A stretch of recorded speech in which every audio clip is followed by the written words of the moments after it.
bago ang lahat, ay tayo ho muna ay pumunta muna sa Diego.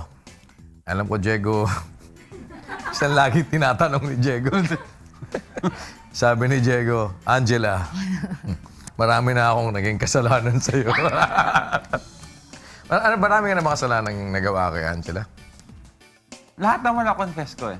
Wow! Wala akong tinatago ng kasalanan. Wow! Kay Naku, Angela? Alam mo, kuya. Gusto ko matulog sa kwarto, Parang may alam si please. kuya. Hindi, tinatanong ko lang kung na-confess niya nga ba sa'yo lahat. Parang may alam ka, kuya. Tingin mo ba wala akong alam? Ang dami Hindi, sa palagay mo, wala akong alam? Meron, madami. Not to mention na kaibigan ko yung daddy niya. Oo nga eh. Ah, Ayan na. laba ako. Ayan na siya.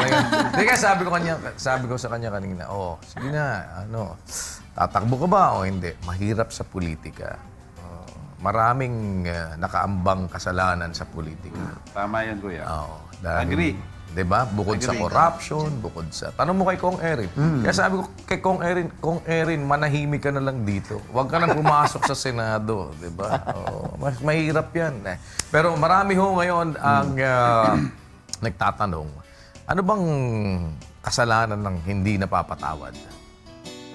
At sa ating biblically speaking, alamin po natin ang sinasabi ng Bible kung anong klaseng kasalanan ng tao ang hindi napapatawad ng Diyos. Kailan? Saan? Paano? Meron ba? Diba? O, yan po ang alamin natin mula kay Brother Eli Soriano sa atin namang biblically speaking.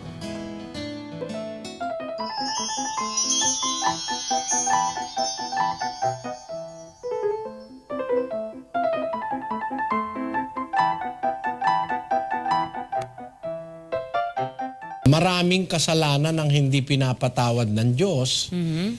Pagka inuulit-ulit mo at sinasadya, yung ayaw mo nang bitawan, ayaw mo nang magbago, kahit anong kasalanan yun, hindi ka napapatawarin kasi ayaw mo nang bitawan, ayaw mo nang magbago eh.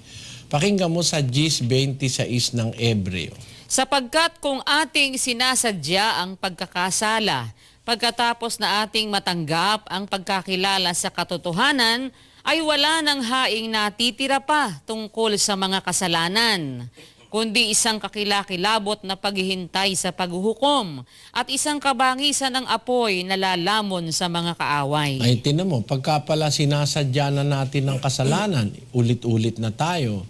Lasing ka ng Lunes, Martes, lasing ka, Miyerkules, 10 linggo, 10 buwan, 10 taon, 20 taon, lasenggo ka, ay nako.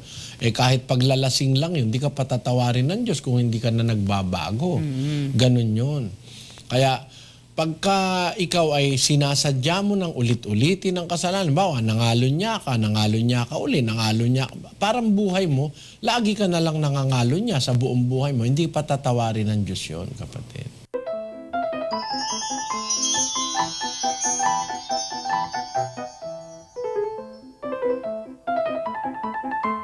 Oo, master ko na ngayon. Natuto ako sa asawa ko eh. Kaya sabi ko na eh. Master ko na ngayon Kasama po si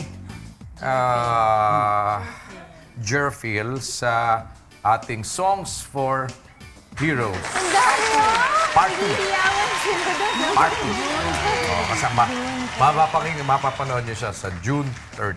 Ayan, si Jerfield. Sa MOA Arena. Pero ngayon gusto na ako.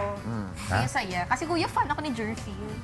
Bakit naiyak ka pa? Hindi, kasi nung pinapanood ko siya, kuya, sa May kwento, oo. sa Asia's Got Talent, iyak ako. Parang simula sa ang daming rejections, tapos umangat siya. Na-inspire lahat kami sa Parang nakaka-relate ka. May pinaguhugutan ka niya. Grabe kuya, talaga idol ko yun talaga si Jerfield. May pinaguhugutan ka niya. Paano kang ni-reject dati? Oo nga eh. Paano kang pinaalis sa stasyon ng radyo? Oo, kung may, dahil sa yung naniniwala kami lahat na kapag kakaiba ka, makaangat ka talaga. Ayun lang. Yan, straight with Daniel Razon. Nakakasunod na ho. God willing, bukas, samahan nyo kami.